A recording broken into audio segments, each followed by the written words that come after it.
প্রণাম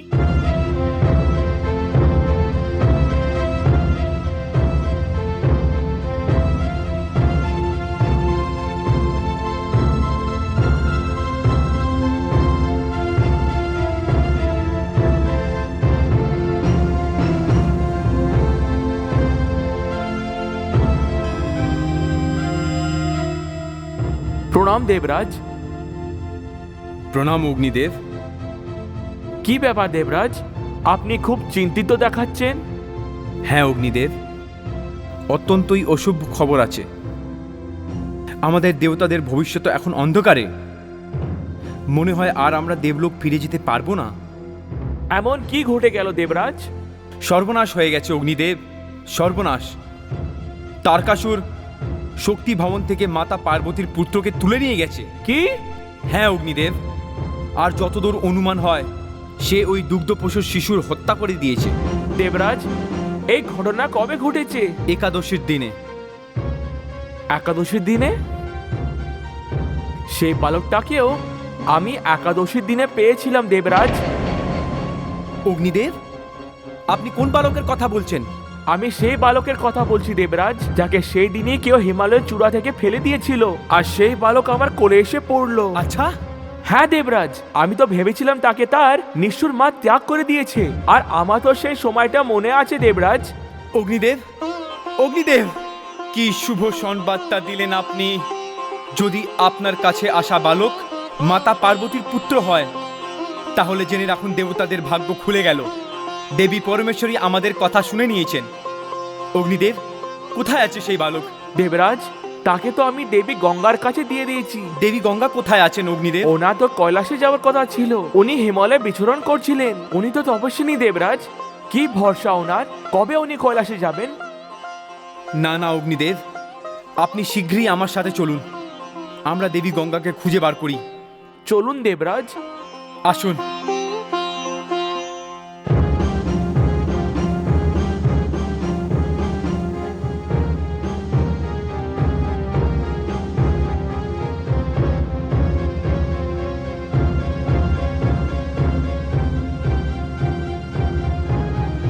আরে বীরভদ্র, তুমি?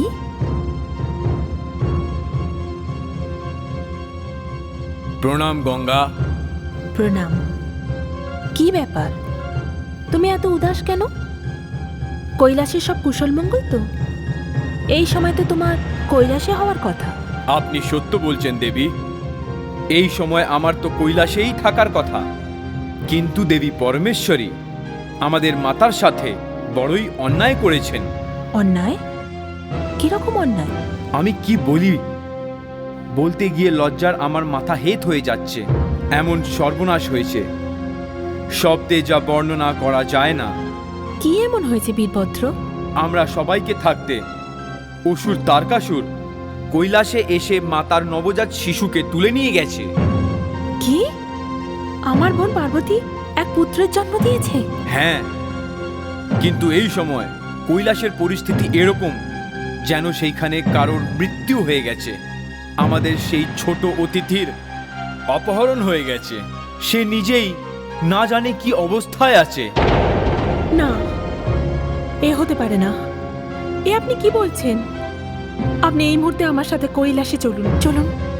না দেবী, আমি প্রণ করে বেরিয়েছি যে যতক্ষণ আমি সেই বালককে খুঁজে না বের করি আমি কৈলাসে ফিরব না। দেবী, এই দুঃখের সময়, কিন্তু তাও আমি জানতে চাই যে এই বালকটি কে। দেবী পরমেশ্বরের কৃপায় এই সেই বালক অগ্নিদেব, এই সেই বালক যাকে আমরা খুঁজতে বেরিয়েছিলাম। দেবরাজ, অগ্নিদেব, এ আপনি কি বলছেন? এই বালক? হ্যাঁ দেবী গঙ্গা, এখন আপনি শিগগিরই কৈলাস চলুন। অগ্নিদেব যখন এই বালক পেলেন, সেই সময় তারকাসুর পার্বতী পুত্রের অপহরণ করে নেয়। এখন তো শুধু দেবী পার্বতীই বলতে পারেন যে এই বালক ওনার কি না। ঈশ্বর করুন এরকমই হোক। এ কথা জেনে আমার কতই না ভালো লাগবে, কত আনন্দ হবে যে আমার কার্তিকেও আমার ভগিনী পার্বতীর পুত্র। চলুন আমরা সবাই কৈলাসে যাই।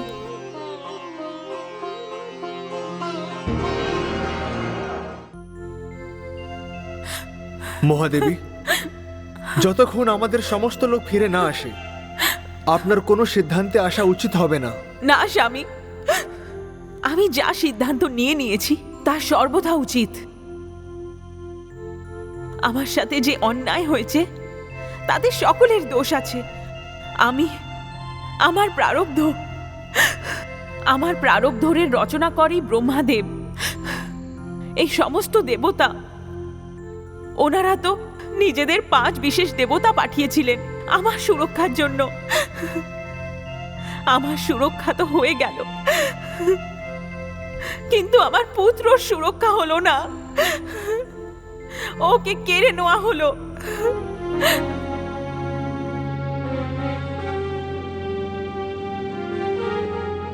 না স্বামী, আমি আর প্রতীক্ষা করতে পারবো না। এ তো মাতৃত্বের সব থেকে বড় অপমান, যে পুত্র মাতার কোল থেকে যা কিনা তার জন্য সর্বাপেক্ষা সুরক্ষিত স্থান তুলে নেওয়া হলো। এই শোক এক মাতা কিভাবে সহ্য করতে পারবে? আমার তো মনে হচ্ছে প্রত্যেক জন্মে আমার ভাগ্যে আত্মদাহ লেখা আছে। না পুত্রী, না দেবী, না, এই রকম অনর্থ করবেন না। তাহলে আর কি করব? এই সৃষ্টিতে আগুন লাগিয়ে দিই, নির্দোষ ব্যক্তিদের তার দণ্ড দিই? আমি তো সেটাও করতে পারি না। কিন্তু আমার শরীরে তো আমার অধিকার আছে, আর আমি চাই না এই শরীর। আমি একে নষ্ট করে ফেলতে চললাম।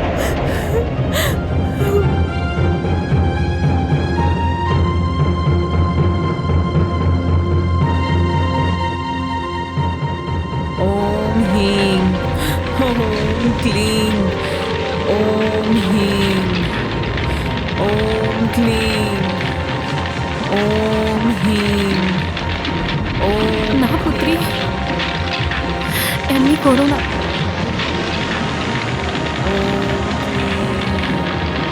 ওম হিং ওম ক্লিং।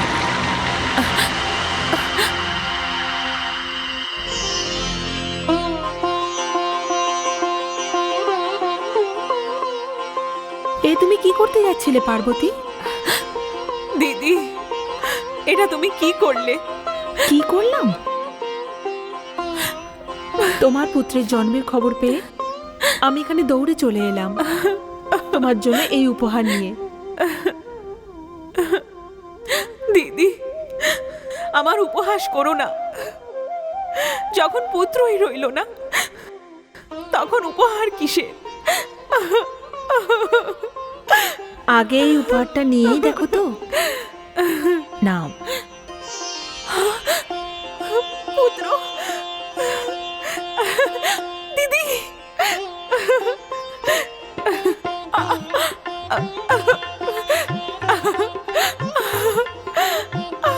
আমার পুত্র, আমার পুত্র, আমার লাল। এই যে আমার পুত্র, স্বামী, স্বামী, এই যে আমার স্কন্দ। হে ব্রহ্মদেব, ব্রহ্মদেব এ আমার স্কন্দ। হে বিষ্ণুদেব, এ আমার স্কন্দ। পিতাশ্রী, আমার স্কন্দ। মাতাশ্রী, আমার পুত্র, আমার পুত্র, আমার সোনা, আমার লাল, আমার পুত্র। অভিনন্দন, অভিনন্দন, অভিনন্দন। মাতা আমাকে দেবরাজ ইন্দ্র এখানে আসার জন্য বাধ্য করেছিলেন, আর উনি এ আশ্বাস দিলেন যে এ আপনারই পুত্র। হ্যাঁ পুত্র বীরভদ্র, এই আমার পুত্র, এই আমার স্কন্দ। স্বামী, আমি আমার হারানো সম্পদ ফিরে পেয়েছি।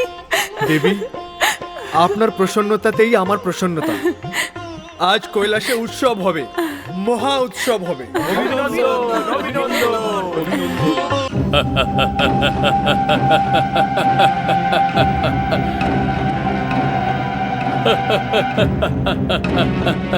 আমি অমর হয়ে গেছি। আমি অমর হয়ে গেছি, অমর। উৎসব করব, আজ উৎসব করার দিন। আজ সুরা পান করে আনন্দে মেতে ওঠার দিন। আজ ব্রহ্মার বরদানের সমস্ত চিন্তা সুরায় মিশিয়ে পান করে ফেলার দিন। পান করো, আরো নাও, আরো নাও।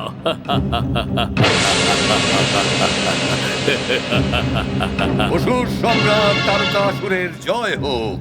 এসো কাপালি, এসো। খুব ভালো সময় এসেছো। আমার এই বিজয় অভিযানের সফলতা তোমারও ভাগ আছে। এসো, এই বিজয় উৎসবে তুমিও যোগদান করো।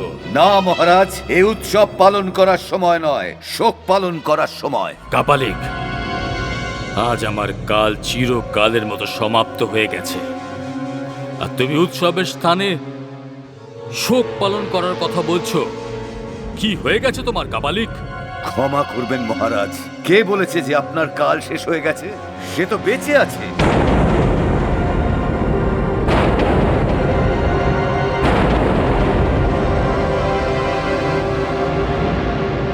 না কাপালিক,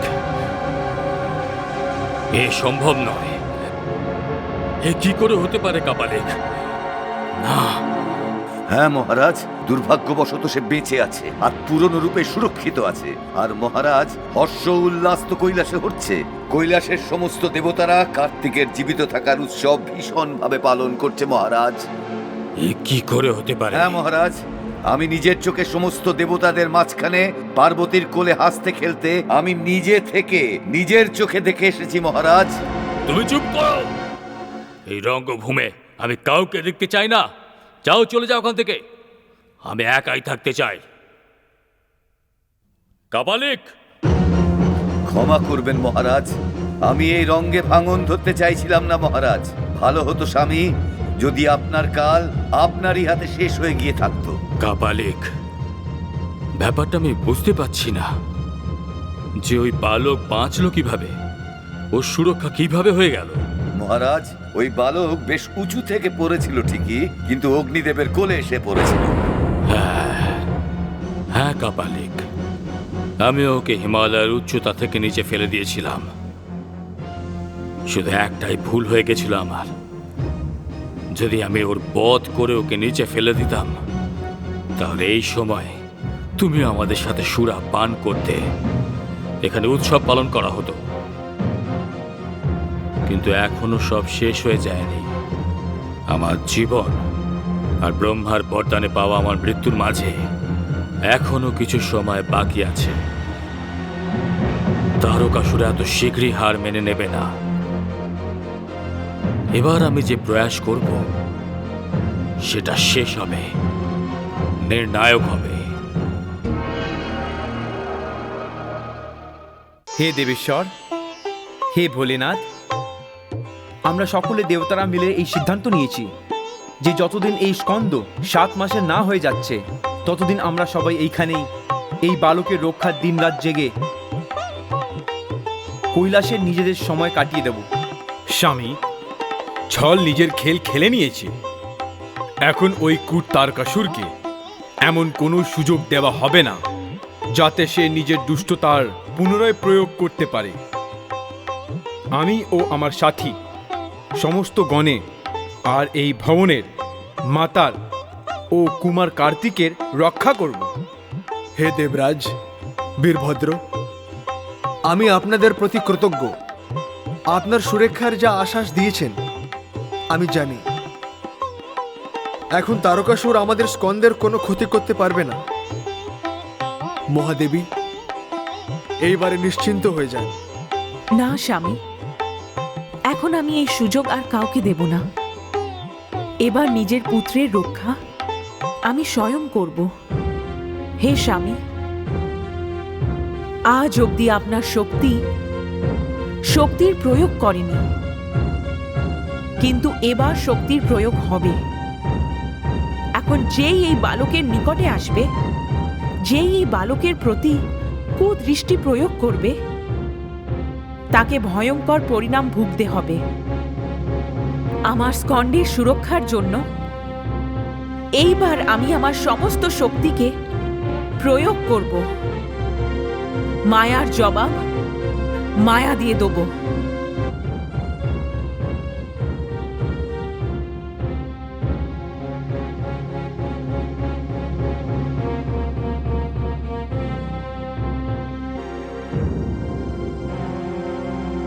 এ কি মহারানী, এখনো তো অসুর সম্রাট তারকাসুর বেঁচে আছে, আর তুমি এখন থেকেই এই বিধবার বেশভূষা পরে ফেললে? মহারাজ, কোনো স্ত্রী একথা ভাবতেও কি করে পারবে? আমার জন্য তো কেটে যাওয়া প্রতিটা মুহূর্ত প্রতীক্ষার সমান, চলে যাওয়া প্রতিটা ক্ষণ আপনাকে কিন্তু ব্রহ্মদেবের বরদানের দিকেই নিয়ে চলেছে। এই সব ভেবে ভেবেই আমি চিন্তায় ডুবে যাচ্ছি প্রভু। মহারানী, তোমার এইসব ভাবার কোনো প্রয়োজন নেই। আমি নিজের কালের উপরে বিজয় পেয়ে গেছিলাম, কিন্তু আমার একটা ছোট্ট ভুল হয়ে গেছিল। শুধু আমি সেই বালকটির বধ করতে ভুলে গেছিলাম। এবার আমি আবার প্রয়াস করব। এবারে কোনো ভুল হবে না। এবারে পরিণাম আমার সপক্ষেই হবে। ঈশ্বরের কৃপায় এরকমই হোক।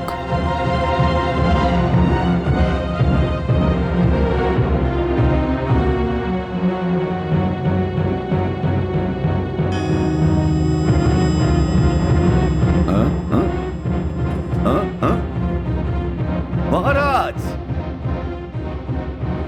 এ তো কাপালিক, নিশ্চয়ই কোনো নতুন খবর নিয়ে এসেছে। আমি দেখছি।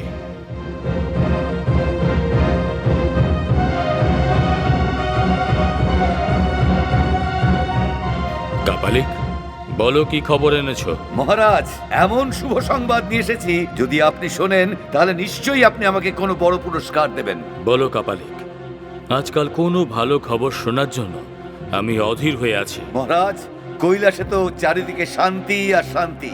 দেবী পার্বতীর কথায় সমস্ত দেবতারা এখন স্বর্গে ফিরে গেছে। কি? হ্যাঁ মহারাজ, হিমাচল আর মহারানী ময়নাও এখন নিজেদের রাজধানীতে ফিরে গেছেন। এখন সেখানে শিবের গরুর ছাড়া আর ওখানে কেউ নেই। নিজের পুত্রের সুরক্ষার দায়িত্ব একমাত্র স্বয়ং দেবী পার্বতী নিয়ে নিয়েছেন। সত্যি কাপালিক, তুমি এমন একটা শুভ সংবাদ দিলে যেই সময় তুমি যা চাইবে আমি দিয়ে দেব। পার্বতী আমার কাজ সহজ করে দিয়েছে। এবার কোনো ছদ্মবেশ ধারণ করব না।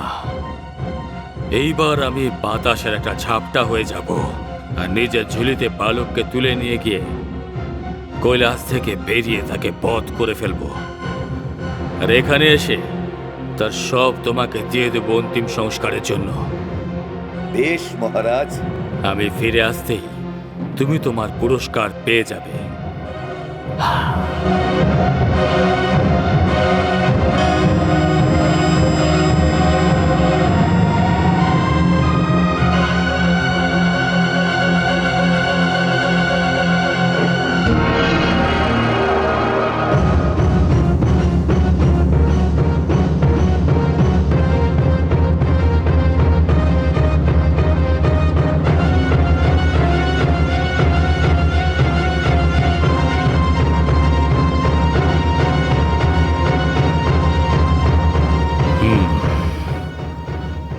কাপালিক, ঠিক বলেছিলে তুমি। এখানে চারিদিকে শান্তি বিরাজ করছে। মনে হচ্ছে আজ ভাগ্য আমার সঙ্গে রয়েছে। আজ আমার কোনো ছদ্মবেশ ধারণের প্রয়োজনই নেই। সাবধানের জন্য আমি অদৃশ্য হয়ে ভবনের ভেতরে প্রবেশ করব, আর সুযোগ পেয়েই এই বালককে তুলে আনবো।